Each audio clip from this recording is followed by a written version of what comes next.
शुरू हो जाता है, मराठा साम्राज्य की स्थापना होती है। ठीक है, और इस संबंध में हम लोगों ने कल जो अपनी बात की थी उसमें पेशवा बालाजी विश्वनाथ के बारे में बात की थी। ठीक है, बालाजी विश्वनाथ, जिन्होंने एक तरीके से ये जो पेशवाई का युग है या पेशवाओं का युग है, इसकी शुरुआत की थी। और हमने ये भी देखा था कि 1713 से 1720 के बीच में ये पेशवा थे। इनके काल में क्या हुआ, इनके काल में नींव पड़ गई, बुनियाद बन गई, फाउंडेशन खड़ी हो गई, अब इसके ऊपर इमारत बननी है। और हमने ये भी देखा कि पेशवा ने क्या किया, एक तो मुगल साम्राज्य के साथ रिश्ते बना लिए, दूसरे अपने मराठा साम्राज्य, मराठा राज्य के भीतर अपनी जड़ें मजबूत कर ली। ठीक है, आप देखो, जब फाउंडेशन बन गई, नींव पड़ गई, बुनियाद आ गई, उसके बाद अब इमारत बनने का जो है काल आ गया। और यहां पर जो अगले पेशवा है वो हमारे बाजीराव प्रथम है, और इनसे आप लोग परिचित हैं। बाजीराव प्रथम से 1720 में बालाजी विश्वनाथ के बाद ये शासक बने और 20 साल इन्होंने शासन किया 1740 तक। बाजीराव मस्तानी, दीपिका पादुकोण और रणवीर सिंह ना, हाँ, उनकी फिल्म थी ये, तुम लोगों ने, कुछ लोगों ने देखी भी होगी कि मैं क्या था, मैं दीवानी दीवानी दीवानी हो गई, वो वाला गाना भी सुना होगा। तो ये बाजीराव प्रथम की ही कहानी है। छत्रसाल बुंदेला की बेटी के साथ इनको प्रेम हुआ और फिर उसके साथ में जो है पूरी लव स्टोरी कैसे डेवलप हुई, उनके साथ उनका विवाह हुआ। लेकिन ये तो एक बात हो गई कि आप इतिहास के बहुत सारे कैरेक्टर्स को जानते हैं, लेकिन यूपीएससी में वो आपसे पूछे जाएंगे, ये नहीं जानते थे। तो कहानी आपकी ही है जो आपने सुन रखी है। बाजीराव प्रथम के बारे में हम लोग अब बात करने के लिए आज जो है आगे बढ़ते हैं। अब ये जो बाजीराव प्रथम है, इनकी जो खासियत है वो ये है कि उत्तर भारत में विस्तार की नीति के ये प्रतिपादक माने जाते हैं। महत्वपूर्ण ये बात है कि उत्तर भारत में विस्तार की नीति क्यों बन पाएगी, क्योंकि नींव पड़ गई है। बालाजी विश्वनाथ ने बड़ी मेहनत करके एक नींव यहां पर डाल दी है। तो एक प्रश्न बन सकता है, उत्तर की ओर विस्तार नीति के प्रतिपादक कौन थे? और 4 पेशवाओं के नाम रख दिए जाए तो आप कहेंगे उत्तर की ओर विस्तार नीति का प्रतिपादक बाजीराव प्रथम हुआ करते थे। ठीक है ना, तो आपको आज हेडिंग डालनी है बाजीराव प्रथम 1720 से 40। ठीक है, और ये पहला महत्वपूर्ण जो बात है कि उत्तर की ओर विस्तार करने की शुरुआत यहां से बाजीराव कर देते हैं। एक बार फिर से नक्शा आपको ध्यान में रहना चाहिए, और नक्शा ध्यान में रहते हुए हम किस काल की बात कर रहे हैं, किस भौगोलिक क्षेत्र की बात कर रहे हैं, इस मराठवाड़ा की बात कर रहे हैं। और ये अब जो है हमारा बाजीराव प्रथम उत्तर की ओर मराठा साम्राज्य के विस्तार की नीति को लेकर के आ जाता है। तो पहला बुलेट पॉइंट आपको क्या लिखना है, सीधे सीधे लिख लो, उत्तर की ओर विस्तार की नीति के प्रतिपादक। ठीक है, उत्तर की ओर विस्तार की नीति के प्रतिपादक, पूर्ण विराम लगाओ, मालवा गुजरात, मालवा, ठीक है, ठीक मराठवाड़ा के ऊपर का जो है बहुत ही उर्वर प्रदेश, जहां पर कृषि उत्पादकता बहुत ज्यादा थी, यानी टैक्स बहुत मिलता था, मालवा पर कब्जा कर लिया। गुजरात, ठीक है, जो ट्रेड एंड कॉमर्स एक्टिविटीज के दृष्टि से बहुत महत्वपूर्ण है, व्यापार वाणिज्य से बहुत पैसा आ रहा है गुजरात के अंदर, आज भी गुजराती सबसे धनी, गुजरात पर कब्जा कर लिया। और उत्तर की ओर बढ़ते बढ़ते, ठीक है, ये जो बुंदेलखंड का रीजन है, जो बुंदेलखंड का क्षेत्र है, उस क्षेत्र पर भी मराठे पहुंच गए। ठीक है, तो क्या लिखना है, मालवा गुजरात तथा बुंदेलखंड तक विस्तार। मुगलों ने मान्यता दे दी है, क्या मान्यता दे दी है कि यहां पर राज करो, लेकिन मुगल ये नहीं चाहते हैं कि तुम ऊपर भी चले आओ, ये तो नहीं चाहेंगे मुगल। ये काल अभी जरूर मोहम्मद शाह रंगीला वाला काल है, लेकिन रंगीला की पूरी टीम है ना, बहुत सारे लोग हैं रंगीला के साथ, धीरे धीरे कैरेक्टर्स आते जाएंगे, वो ये नहीं चाहते कि उत्तर की ओर बढ़े। तो मुगलों से लड़ाइयां भी होती हैं, बहुत भयंकर लड़ाइयां नहीं होती हैं, लेकिन बार बार मुगल सूबेदारों को, मुगल जो है सेनापतियों को ये पराजित करता है। तो इसमें लिखो अगला पॉइंट, विस्तार के क्रम में मुगलों को कई बार पराजित किया। विस्तार के क्रम में मुगलों को कई बार पराजित किया। इस संबंध में एक प्रसिद्ध नीति का प्रतिपादन किया। डैश लगाओ, ठीक है, डैश लगाओ। और वो महत्वपूर्ण बात जो बाजीराव प्रथम कहते थे कि तने पर प्रहार करो, शाखाएं स्वतः गिर जाएंगी। ठीक है, गिर जाएंगी। दरअसल ये किसके बारे में कहा गया है, मुगलों के संदर्भ में, मुगलों के संदर्भ में ये कह रहे हैं कि भाई जो तना है, यानी मुगल अगर कहीं बीच में आ रहे हैं तो मुगलों पर प्रहार करो, लेकिन तना तो वही है, और मुगलों के बहुत सारे सरदार हैं, बहुत से छोटे छोटे राज्य हैं, हमने देखे ना, बहुत सारे राज्य बन गए हैं। तो वो जब राज्य क्या है वो शाखाएं हैं, तो जब तने पर प्रहार करोगे, यानी मुगलों पर सीधा प्रहार करोगे, तो उनके जो सहयोगी छोटे छोटे राज्य हैं वो अपने आप गिर जाएंगे। तो ये जो नीति है, इस पर सीधा प्रश्न जो है बन सकता है, इसलिए आपको इसको दिमाग में रखना है। ठीक है, अगला पॉइंट कि केवल इनको मुगलों से या बाकी ऊपर उत्तर की ओर के जो शासक हैं उनसे ही नहीं लड़ना है, बल्कि एक बड़ी चुनौती निजाम है। इसको देखो कि एक बड़ी चुनौती यहां पर हैदराबाद का निजाम है, जिसके बारे में हमने बात की है। इसके अलावा उस काल तक यहां पर गोवा में पुर्तगाली भी बैठे हुए हैं, ठीक है। और कई सारे छोटे छोटे ऐसी ताकतें हैं जो कि समुद्र के अंदर अपना आधिपत्य जमाना चाहती है, उनसे भी टकराने का काम बाजीराव प्रथम करता है, ठीक है ना। बाजीराव प्रथम को करना पड़ता है अगर ऐसे कहें तो। इसके संदर्भ में अगली चीज जो आपको लिखना है कि इनको युद्ध लगातार करने पड़ रहे हैं, और फिर युद्ध करना पड़ रहा है हैदराबाद के निजाम के विरुद्ध, ठीक है। हैदराबाद के निजाम के विरुद्ध, ठीक है। गोवा में पुर्तगाली, ठीक, और जंजीरा में सिद्दी, ठीक है। एक तरीके से ये समुद्री डकैत कम व्यापारी हुआ करते थे, सिद्दी, जो बार बार जो है मराठा प्रभुसत्ता को चुनौती देते थे। तो नौसेना के ऊपर अपना नियंत्रण बनाने के लिए ये जंजीरा के सिद्दियों के ऊपर भी हमला बोलता है, ठीक है ना। और साथ ही साथ एक महत्वपूर्ण चीज कि उत्तर भारत में जब ये बुंदेलखंड जा रहा है ना, हमने क्या कहा, बुंदेलखंड तक ये पहुंच गए, और बुंदेलखंड में छत्रसाल बुंदेला हैं जिनके संग झगड़ा हो रहा है। अब झगड़ा हो रहा है बाप के साथ और बेटी के साथ प्रेम भी हो रहा है, ठीक है। तो यहां पर ध्यान रखना है कि छत्रसाल बुंदेला की पुत्री, छत्रसाल बुंदेला की पुत्री, ठीक है, मस्तानी के साथ इनका विवाह भी है, ठीक है ना। तो क्या हुआ, दो लिखा, फिर तीसरा पॉइंट तुमने लिख लिया होगा, नहीं लिखा तो फिर से लिख लो कि हैदराबाद के निजाम, गोवा में पुर्तगाली तथा जंजीरा में सिद्दियों के खिलाफ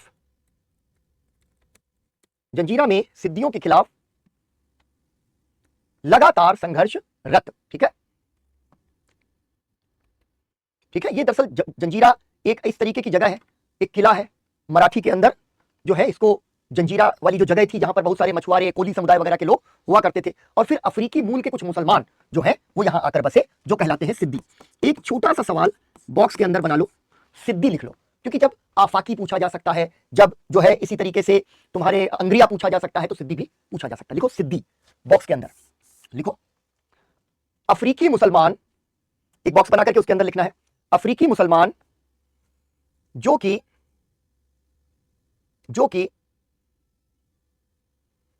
जंजीरा नामक द्वीप पर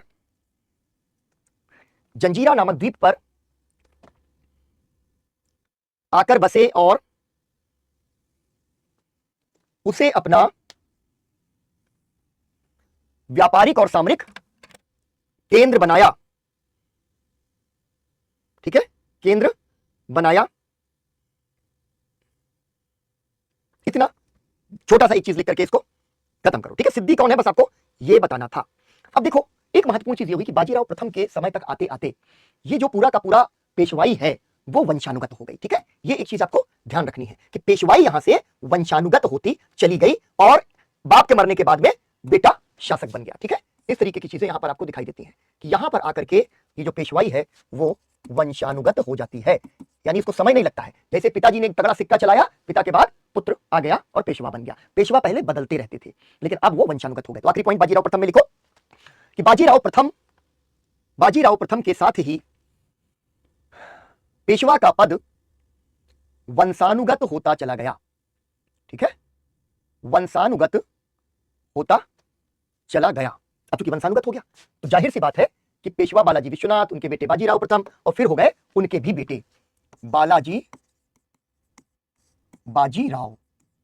ठीक है, बालाजी बाजीराव को नाना साहब भी कहा जाता था। और नाना साहब 1857 में भी आपको पता है ये वो नाना साहब नहीं है, ठीक है। जो ये पूरा शासनकाल था 20 से 40 के आगे ये बढ़ते हैं तो 1740 से लेकर 1761 बालाजी जो है वो पेशवाई की अपनी परंपरा, अपने बाबा, अपने पिता, सबके काम को आगे बढ़ाते हैं और उसका भौगोलिक विस्तार बहुत ज्यादा कर देते हैं।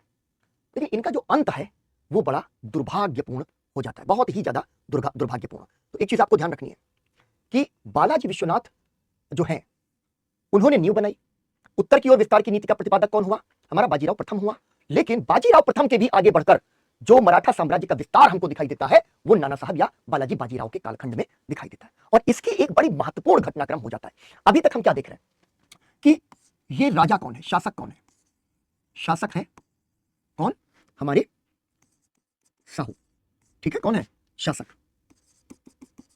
ये ध्यान रखना, मैं बार बार कह रहा हूं बेटा, क्योंकि छत्रपति है, छत्रपति शिवाजी, छत्रपति संभाजी, छत्रपति साहू, तो ये जो तुम जानते हो, जो कानपुर के लोग होंगे वो छत्रपति साहू जी विश्वविद्यालय भी वहां पर है, तो ये वही है। इनको कभी कभी, बल्कि अक्सर ही कई किताबों में, कई जगहों पर छत्रपति साहू जी भी लिख देते हैं। ठीक है, और पेशवा कौन है? पेशवा, पेशवा छत्रपति के अधीन, जो राजा है छत्रपति के अधीन है। लेकिन यहां आकर बालाजी बाजीराव के समय में क्या होता है, 1749 में इनकी मृत्यु होती है। 1749 में एक इनकी जो है मृत्यु हो जाती है। और मृत्यु के समय साहू बड़े बढ़िया आदमी, ईगो नहीं है, ऐसा नहीं है कि मतलब जो है कंस्पिरेसी कर रहे हैं। मुगलों के यहां जो हुआ कि फर्रुखसियर है, उसके अंदर ताकत नहीं है, लेकिन वो अपने वजीर के खिलाफ षड्यंत्र करेगा, वो यहां नहीं हो रहा है। साहू ने एक वसीयत कर दी, ठीक है ना।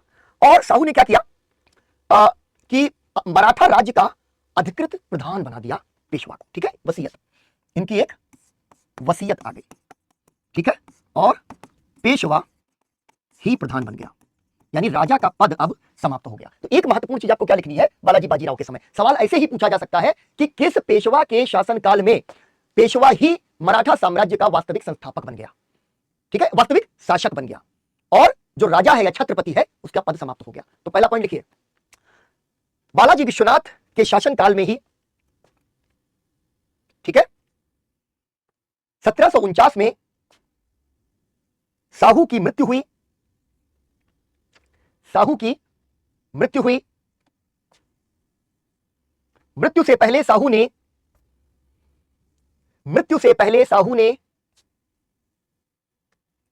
एक वसीयत लिखकर पेशवा को ही मराठा साम्राज्य का अधिकृत प्रधान या शासक बना दिया। तो ये सवाल बड़ा महत्वपूर्ण सवाल आपको यहां पर मिल गया कि ये 1749 में मृत्यु के समय अब पेशवा ही राजा है। इसके पहले जितने पेशवा हैं वो राजा के पेशवा हैं, लेकिन अब पेशवा ही राजा है, यही फर्क हो गया, ठीक है ना। तो ये आपको ध्यान रखना। दूसरी बात क्या हुई, जो बड़ी महत्वपूर्ण बात यहां पर हो गई, कि जो विस्तार हो रहा था, मतलब हम जो भौगोलिक विस्तार देख रहे थे कि ये बुंदेलखंड वगैरह तक चला गया, इसके आगे बढ़कर के नाना साहब ने इसका विस्तार कर दिया। कहां तक, मतलब अगर हम नक्शे के ऊपर देखना चाहें तो मराठा साम्राज्य अभी चला गया बंगाल, ठीक है, उड़ीसा, वहां तक बढ़ बढ़ के हमला करना इन्होंने शुरू कर दिया। इतनी शक्ति आ गई है, गुजरात आ गया है, मालवा आ गया है, और मुगल तो थर-थर कांपते हैं, ऊपर तक विस्तार कर लिया है, बंगाल तक चले गए हैं। और ये एक तथ्य यूपीएससी प्रीलिम्स के दृष्टिकोण से ध्यान रखना है, उसको लिख लो। बालाजी बाजीराव के समय मराठों ने बंगाल से उड़ीसा छीन लिया, हराया, और फिर कहा उड़ीसा हमको दो। बंगाल से उड़ीसा छीन लिया, और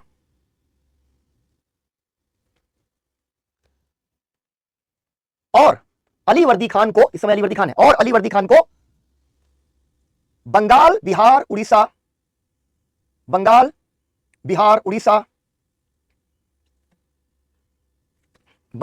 उड़ीसा की सालाना चौथ देने के लिए मजबूर किया, ठीक है। एक महत्वपूर्ण घटनाक्रम यह भी हो गया। तीसरी एक बड़ी महत्वपूर्ण चीज होने जा रही है, यहां पर तुम देख रहे हो कि साहू के अधीन है पेशवा, छत्रपति के अधीन है पेशवा, लेकिन यहां पर क्या हुआ, 49 में अब पेशवा ही राजा बन गया।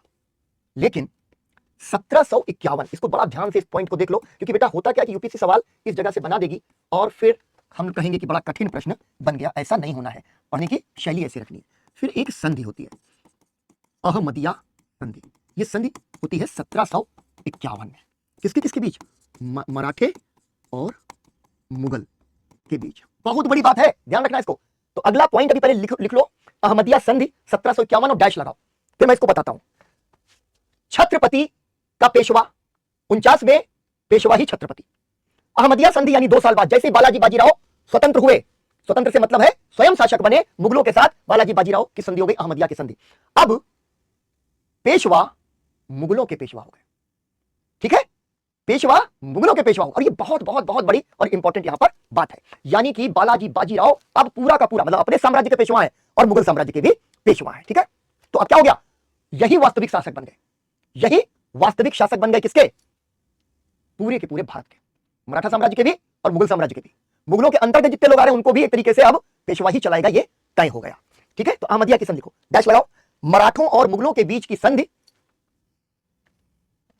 जिससे जिससे जिससे पेशवा अब मराठा साम्राज्य के साथ साथ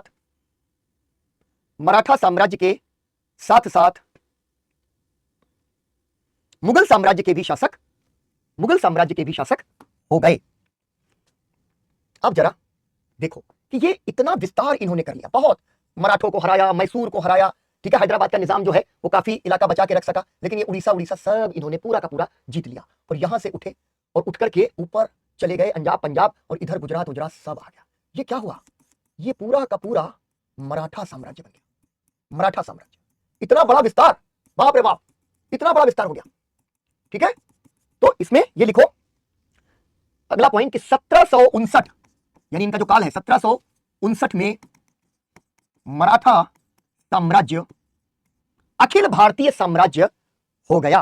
और ये तुम मैप जो है रफ खींच लो, अखिल भारतीय साम्राज्य हो गया। यह मराठा साम्राज्य का चरमोत्कर्ष है, चरम उत्कर्ष, सबसे ज्यादा जो उत्कर्ष हो सकता है वो है मराठा साम्राज्य का चरमोत्कर्ष है। विस्तार के क्रम में पंजाब की ओर बढ़ने पर अहमद शाह अब्दाली के साथ सीधा टकराव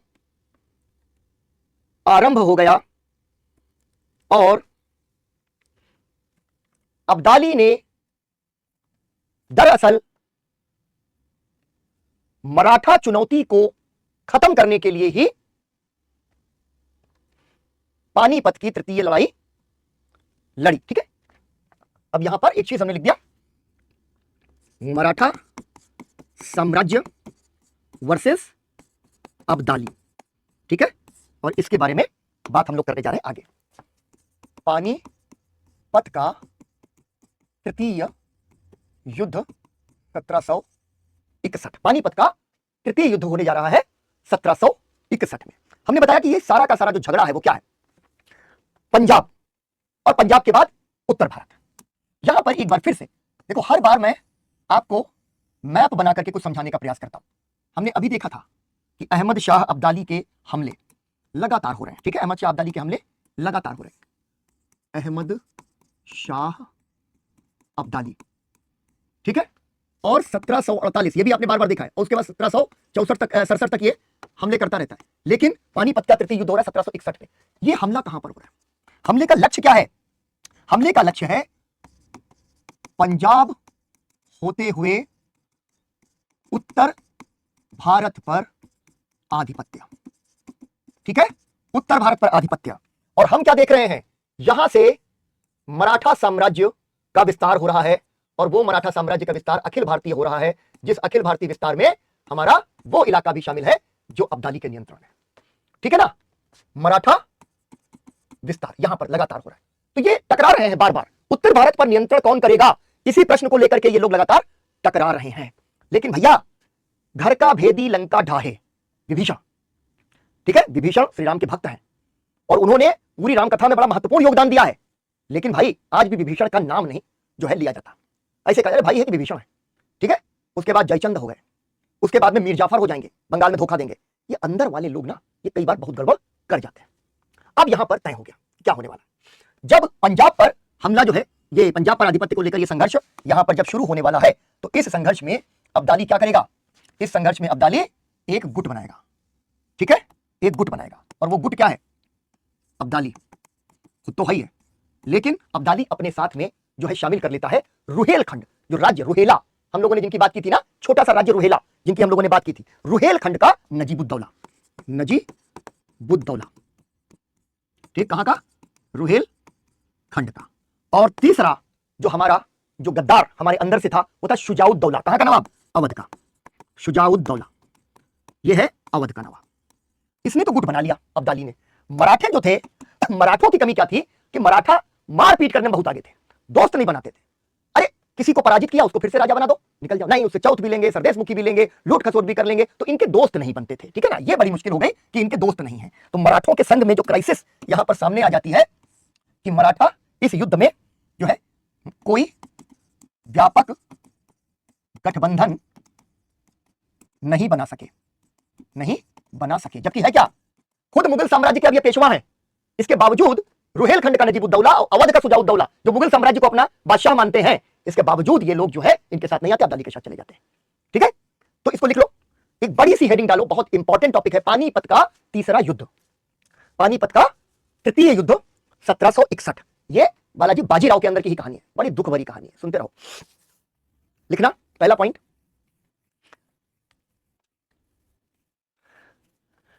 बालाजी बाजीराव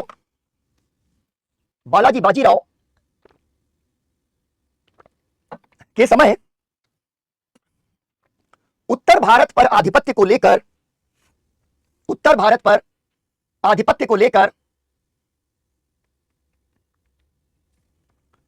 अब्दाली के साथ संघर्ष अवश्यंभावी हो गया।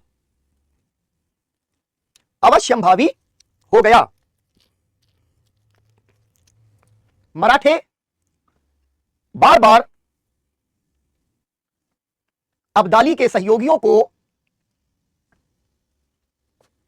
पराजित कर रहे थे। अंततः अब्दाली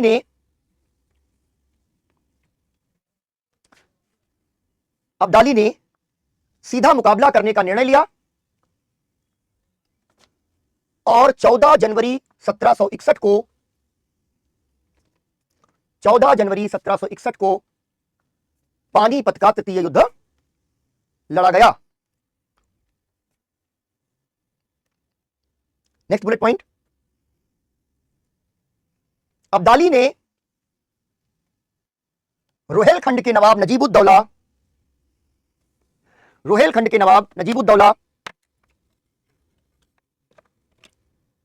और अवध के नवाब शुजाउद्दौला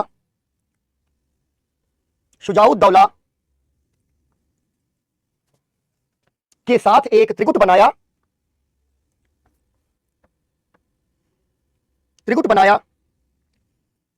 जबकि दूसरी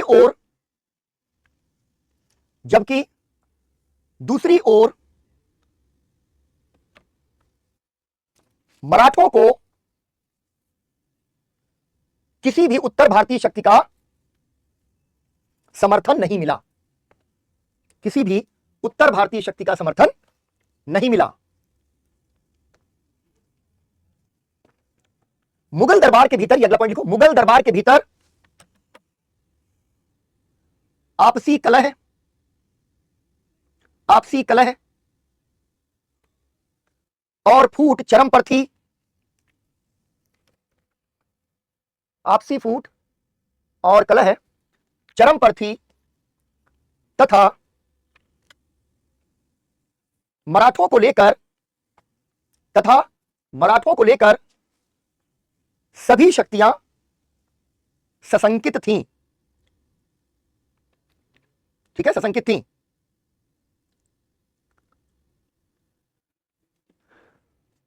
अगला पॉइंट लिखो, मराठों ने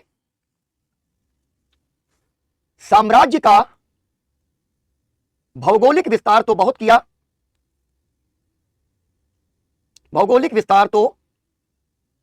किया, परंतु राज्य के आधार का विस्तार नहीं हो सका। ठीक है, कोई कहे करे, अक्सर ये बच्चे पूछते कि सर अहमद शाह अब्दाली मुसलमान, नजीबुद्दौला मुसलमान, शुजाउद्दौला मुसलमान, तो मुसलमानों का गुट बन गया, उन्होंने मराठों को हरा दिया। ऐसा नहीं हुआ है। आप बताइए, जाट दिल्ली के ठीक बगल में बैठे हैं, 300 किलोमीटर दूर लड़ाई हो गई, जाटों ने कहा नहीं, मराठों के साथ नहीं लड़ेंगे। ठीक है, ये फेयर नहीं खेलते, क्योंकि जाटों को भी लूटते थे, जाटों को भी मजबूर करते थे, जाटों को भी पीट देते थे। तो भौगोलिक विस्तार कर रहे हैं लेकिन दिल बड़ा नहीं कर रहे हैं, इसलिए सहयोगी नहीं मिले। पंजाब में सिख बैठे, सरदार हैं, सरदारों ने कहा ना, मराठों के साथ नहीं लड़ेंगे, क्योंकि मराठों की भी, सरदारों की भी वही शिकायत है। राजपूत, उनकी भी वही शिकायत है। ठीक है, तो इसी तरीके से अवध की भी वही शिकायत थी। तो अवध वाला तो भाग गया कि ठीक है भैया हम जा रहे हैं अब्दाली के साथ, मराठे जब देखो सेना लेके चले आएंगे, लूटपाट ये वो इस तरीके की शर्तें होंगी। तो राजनीतिक रूप से उन्होंने सबको नाराज करके रखा हुआ था। ठीक है, लिखो एक पॉइंट, जाट, सिख, राजपूत, जाट, सिख, राजपूत और अवध, सभी मराठों से भयभीत और नाराज थे, भयभीत और नाराज थे। ठीक है, फिर एक अगला पॉइंट लिखो, पानीपत के मैदान में मराठों की निर्णायक पराजय हुई। पानीपत के मैदान में मराठों की निर्णायक पराजय हुई और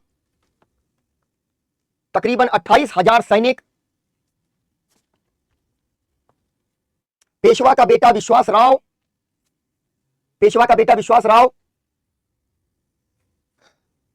सदाशिवराव भाऊ जैसे तमाम कुशल सेनापति मारे गए। इब्राहिम खान गारदी, अगला इसमें लिखो, इब्राहिम खान गारदी के नेतृत्व में मराठा तोपखाना, देखो फिर एक इंटरेस्टिंग फैक्ट है, इब्राहिम खान गारदी मुसलमान है, मराठा तोपखाना, मराठा जो है तो तोपखाना मुसलमान के पास में, हिंदू मुसलमान ज्यादा है नहीं, अब जितना देख लो ना उतना दिखाई देता है। इब्राहिम खान गारदी के नेतृत्व में मराठा तोपखाना भी नष्ट हो गया। ठीक है, मराठा तोपखाना भी नष्ट हो गया। अगला पॉइंट लिखो, ये जो हमारा इतना वैभवशाली पेशवा है बालाजी बाजीराव, जिसने चरम उत्कर्ष पे पहुंचा दिया, उसी के समय में नाश भी हो गया। देखो अगला पॉइंट, बालाजी बाजीराव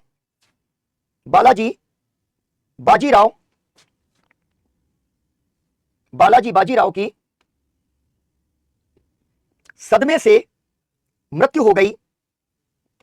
बालाजी बाजीराव की सदमे से मृत्यु हो गई और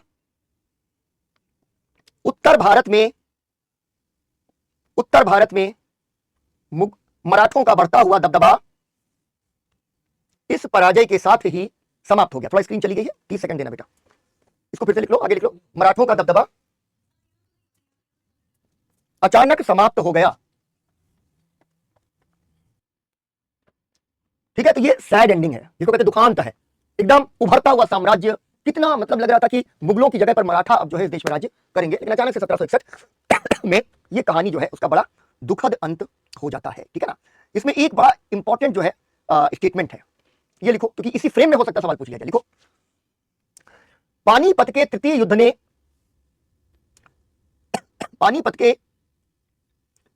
ने यह तय नहीं किया कि भारत पर कौन राज करेगा, बल्कि यह तय कर दिया कि भारत पर कौन राज नहीं करेगा। ठीक है, यह तय कर दिया कि भारत पर कौन राज नहीं करेगा। ये बड़ा मतलब जो है ना, मैं तो बहुत, जब हमने पढ़ा तो बड़ा डिस्टर्ब हुआ कि यार ये क्या हो गया, मतलब अच्छी भली ना कहानी बनती चली जा रही थी, लग रहा था बहुत बढ़िया कहानी है यार, और फिर अचानक सितारा डूब गया मराठों का। ठीक है, तो एक ये कहानी, पानीपत का ये युद्ध बेहद महत्वपूर्ण है। इस संबंध में आखिरी तथ्य लिख लो, अब्दाली के वापस लौटने के बाद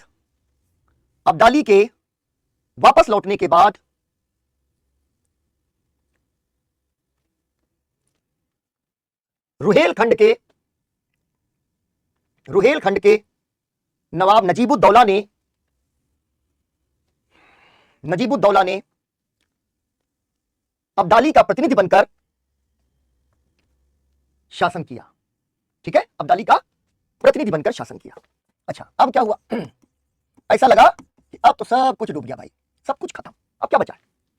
लेकिन जैसे होता ना, ऐसा कहते हैं कि कोई भी व्यक्ति जब नहीं रहता है, जब उसके प्राण पखेरु उड़ने वाले होते हैं, तो उसके पहले पूरा शरीर पूरी ताकत लगाता है जिंदा होने की, अचानक से एक्टिव हो जाता है, ऐसा लगता है वाह ठीक हो रहा है, और उसके बाद घम, अचानक से शरीर गिर जाता है, ठंडा पड़ जाता है, क्योंकि ये लास्ट पुश होता है। बॉडी क्या करती है, लास्ट पुश देती है कि कुछ हो सकता हो तो हो जाए। इसीलिए क्या देखते हैं आप कि जो आदमी अपनी आखिरी सांस लेता है उसमें पूरा शरीर ऐंठ जाता है, छाती फूल जाएगी फिर धम से।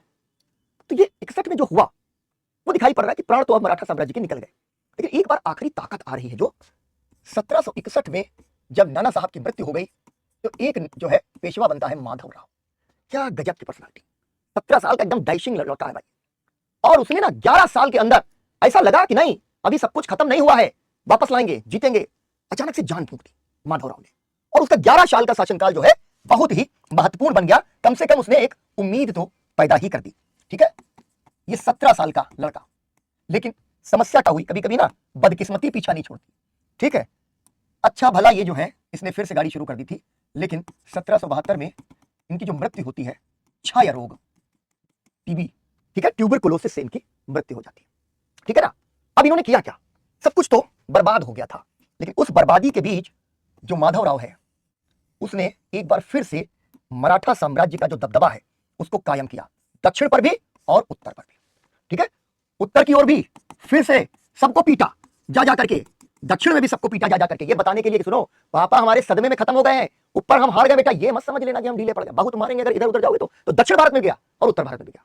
और उसने 11 साल में जो मराठा साम्राज्य है उसकी पताका को एक बार फिर से फहरा दिया। ये वो काल है जो आखिरी बार मराठा साम्राज्य ने भारतीय राजनीति में कुछ बड़ा करने का प्रयास किया है।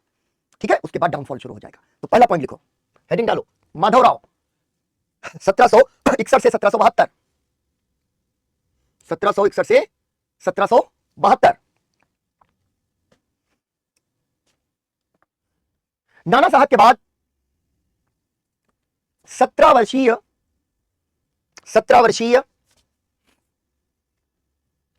माधव राव पेशवा बना। उसने एक बार फिर से उत्तर से लेकर दक्षिण तक मराठों का वर्चस्व कायम किया,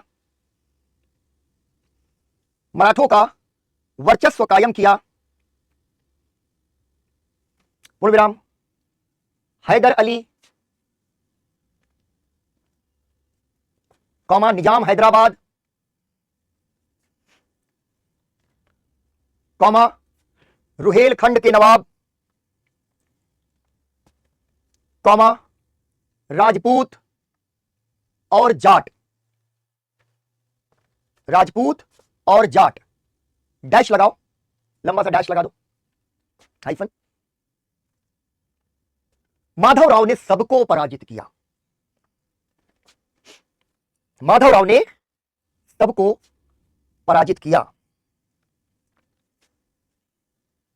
पूर्ण विराम।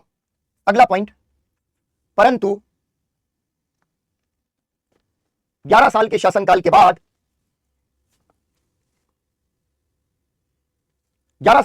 के बाद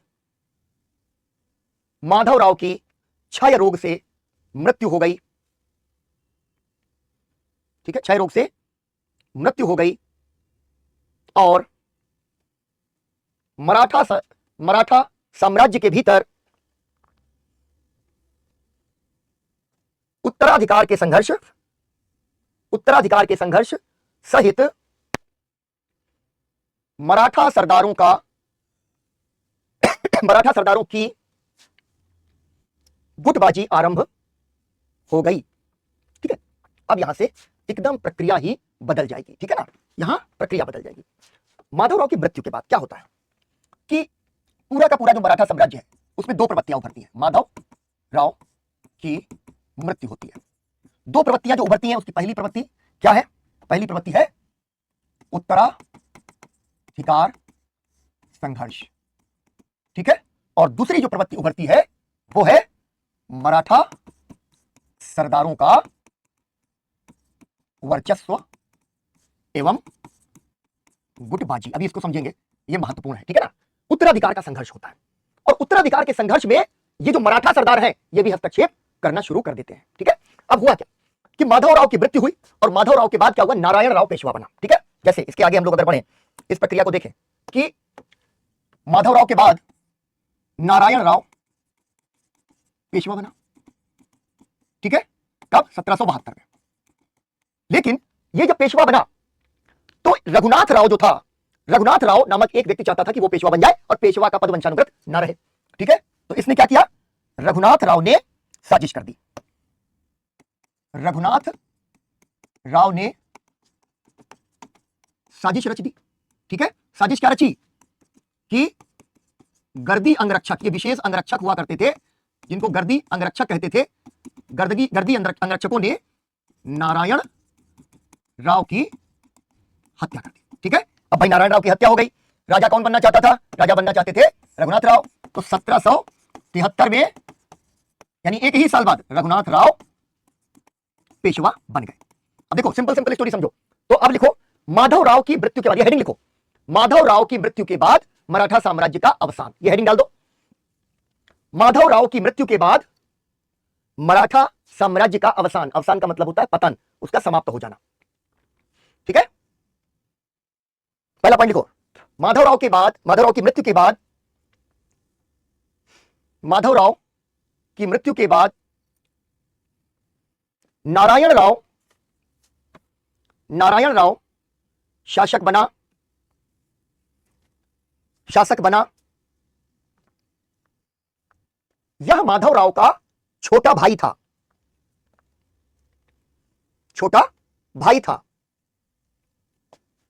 परंतु उसके चाचा रघुनाथ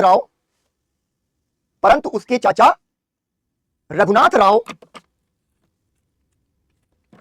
जिन्हें राघोबा भी कहा जाता है, राघोबा लिख लो, जिन्हें राघोबा भी कहा जाता है, राघोबा भी कहा जाता है, ने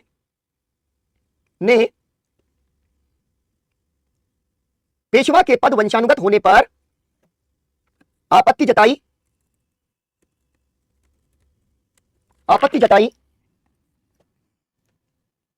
और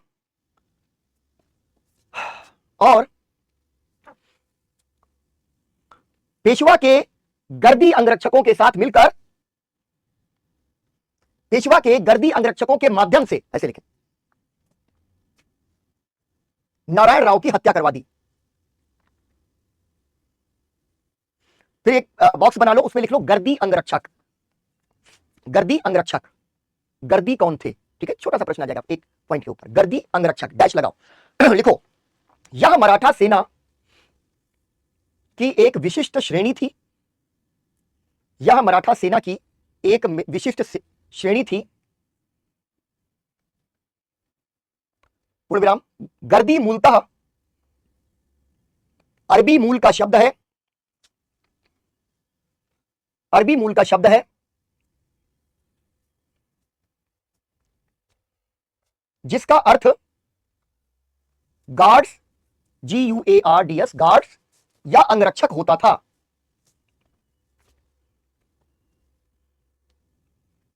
नेक्स्ट पॉइंट वेरी इंटरेस्टिंग, ये मूलतः दक्कन, तेलंगाना और आंध्र से आए मुस्लिम थे, जिन्हें पेशवाओं ने सेना में भर्ती किया था। एक पॉइंट लिख लो, पानीपत के तृतीय युद्ध में पेशवा के पुत्र विश्वास राव, जिसकी मृत्यु हो गई थी, जिसके बारे में अभी लिखा, मारा गया सेना में, पेशवा के पुत्र विश्वास राव को बचाने के प्रयास में बहुत से गर्दी सैनिक मारे गए थे,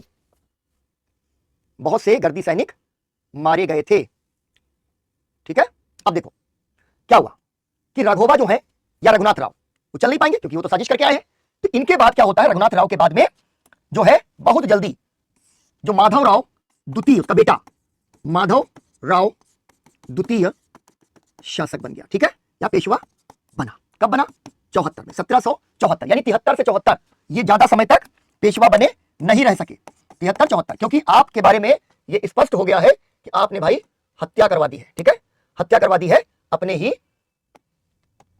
अपने ही पेशवा की, ठीक है, 1773 से 74। फिर माधवराव द्वितीय बनेगा, ये 1774 से 76, 2 साल तक ये यहां पर शासक रहता है। उसके बाद 1796 से 1803 एक शासक और बन जाएगा, ठीक है। आगे देखते हैं इसको, ऐसे खाली अभी सबको लिखवा दूंगा एक एक पॉइंट में, ठीक है।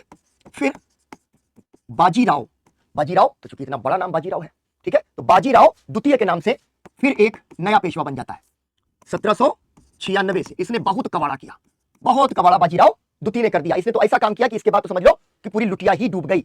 1803 सॉरी 6 नहीं, ठीक है। बाजीराव के बाद में एक जो पेशवा बना वो बना अमृतराव। लेकिन इसके बारे में खास बात क्या है कि जैसा हमने मुगलों के यहां देखा था कि सामंत बनाने लगे राजा, वैसे मराठों क्या हो गया, जो है मराठा सरदारों का सक्रिय हस्तक्षेप शुरू हो गया कि कौन बनेगा पेशवा। और इसको किसने बनाया, होलकर। अभी हम बताएंगे होलकर जो है ना, ये जो है अभी इनके बारे में हमको पता चल जाएगा। अब आपको केवल लिख लेना है, थोड़ा सा यहां से बोरिंग हो जाती है कहानी। तो हमने क्या कहा कि राघोबा शासक बने। अब लिखो 1773 में राघोबा के शासक बनने के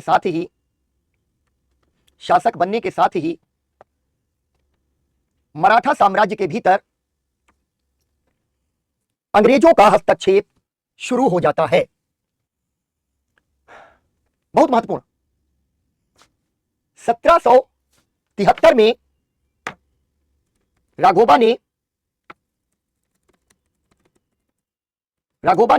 अंग्रेजों के साथ सालबाई की संधि की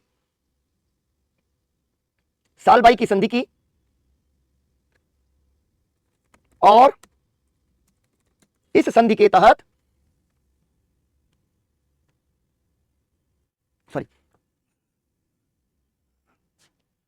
सूरत की संधि की, सालबाई नहीं, सूरत की संधि की और इस संधि के तहत अंग्रेजों को मराठा साम्राज्य में हस्तक्षेप करने का अवसर मिल गया।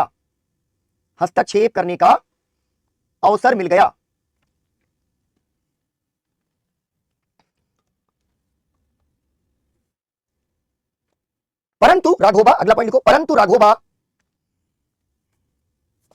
को जल्द ही दरबार में चुनौती मिली।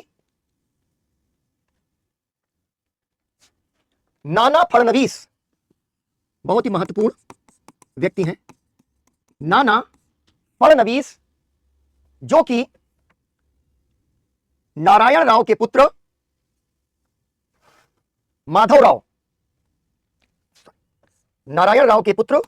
माधवराव के संरक्षक बने। उन्होंने माधवराव द्वितीय को पेशवा बनाया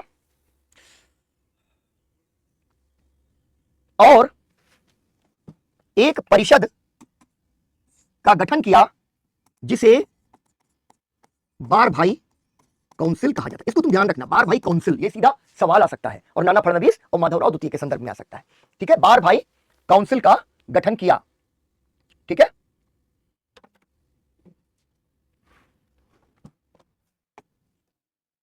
माधवराव द्वितीय के बाद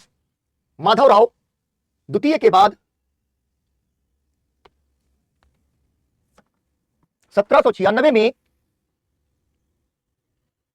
बाजीराव द्वितीय पेशवा बना, जो एक प्रकार से मराठा शक्ति का अंतिम पेशवा कहा जा सकता है। अंतिम पेशवा कहा जा सकता है। इसने अंग्रेजों के साथ 1802 में बसीन की संधि स्वीकार की और पेशवा का पद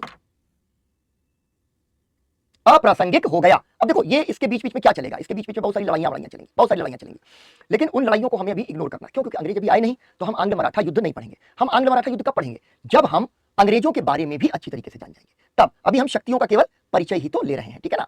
अब ये चीज आपको ध्यान रखनी है कि ये हमारा जो मराठा पेशवाओं का इतिहास है औपचारिक रूप से यहां खत्म हो जाता है। बाकी जब बातें करेंगे तो हम लोग ये देख लेंगे कि कैसे बाकी बाकी जो चीजें चलती हैं वो जो हमारे यूपीएससी की तैयारी के हिसाब से बहुत प्रासंगिक है, उन पर हम लोग आगे बात करेंगे।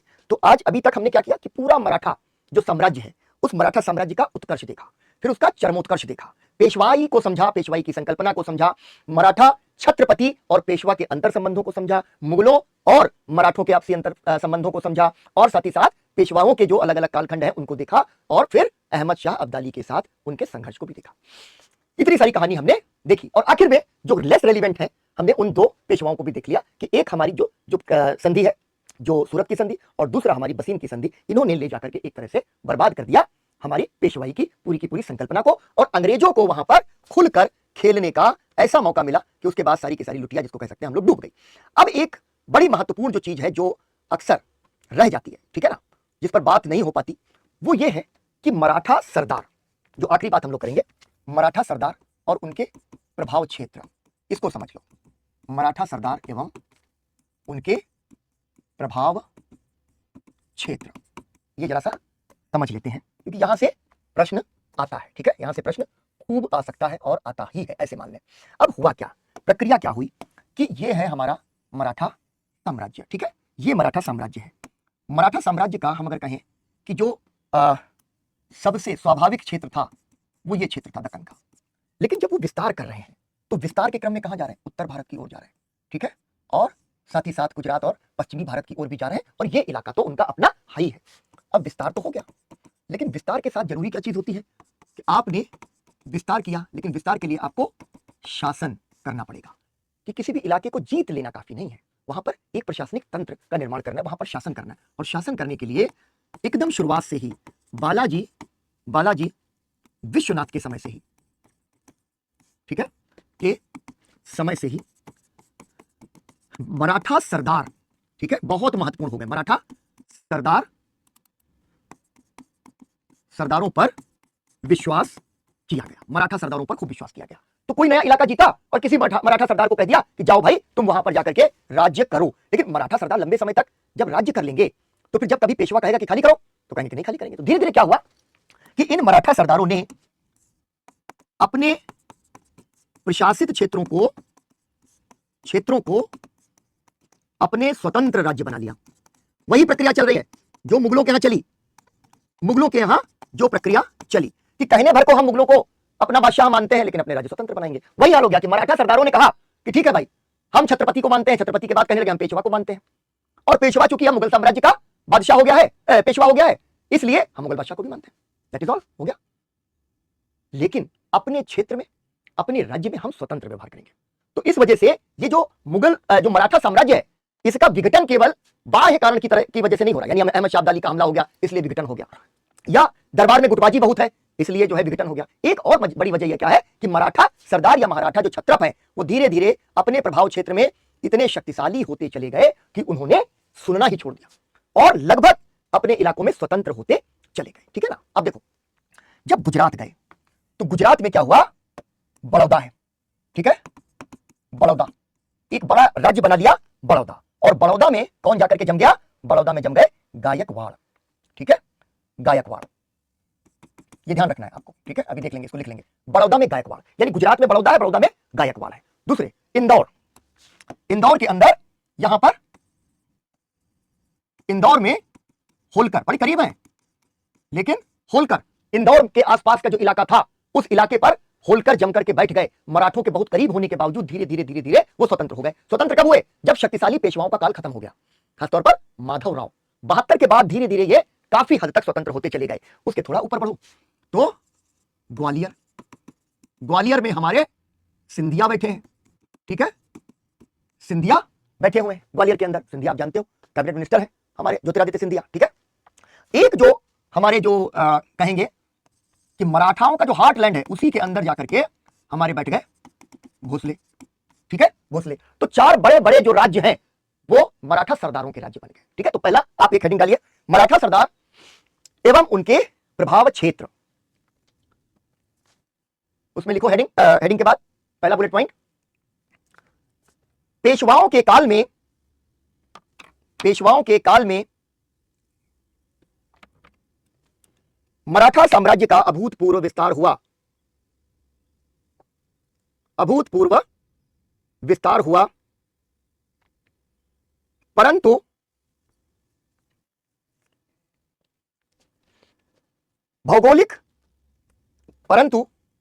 भौगोलिक रूप से जीते गए नए क्षेत्रों में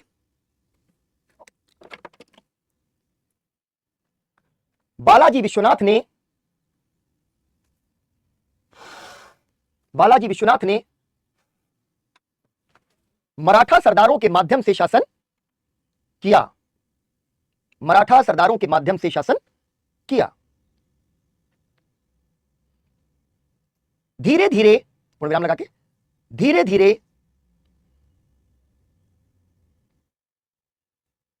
इन इलाकों में सरदारों ने या मराठा सरदारों ने अपनी स्थिति अत्यंत मजबूत कर ली,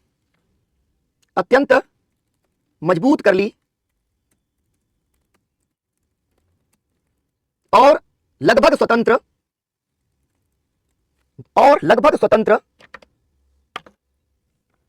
तथा स्वायत्त राज्य स्थापित कर लिए।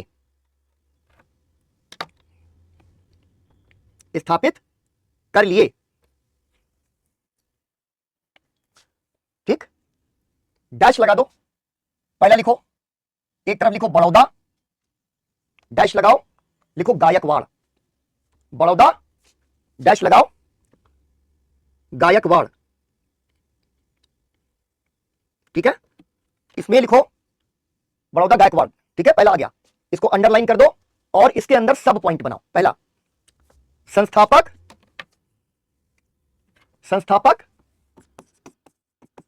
पिलाजी गायकवाड़। ठीक है, संस्थापक पिलाजी गायकवाड़। दूसरा सब पॉइंट लगाओ, सर्वाधिक शक्तिशाली शासक सयाजी गायकवाड़ तृतीय। ठीक है, सयाजी गायकवाड़ तृतीय, तो गायकवाड़ हो गया। दूसरा लिखो, सब हेडिंग कैसी बनाओ, इंदौर डैश लगाओ, होलकर, देखो संस्थापक मल्हार राव होलकर,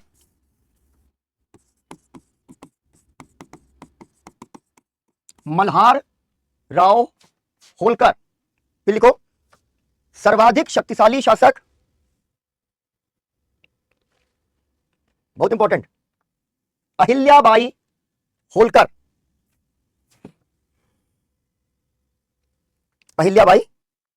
बहुत सारे जो देश भर में मंदिर है उनका जीर्णोद्धार भी अहिल्याबाई होलकर ने करवाया था। ठीक है ना, बहुत ज्यादा बड़ा नाम है। फिर तीसरा लिखो नागपुर और डैश, भोसले लिखो और नागपुर डैश लगा करके लिखो। ठीक है, संस्थापक रघुजी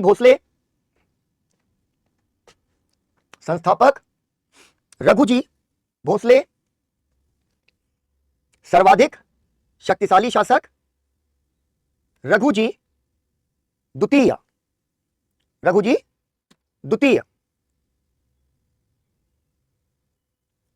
ठीक है, आखिर में लिखो सिंधिया,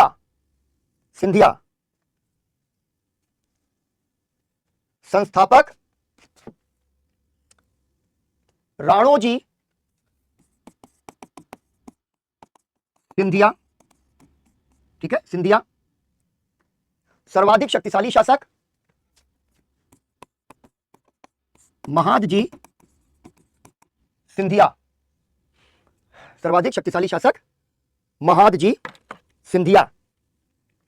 लिखो, इसी में एक पॉइंट और लिख लो, बक्सर के युद्ध 1764 के बाद, ठीक है, बक्सर का युद्ध 1764 के बाद अंग्रेजों के बंदी बने मुगल बादशाह शाह आलम द्वितीय को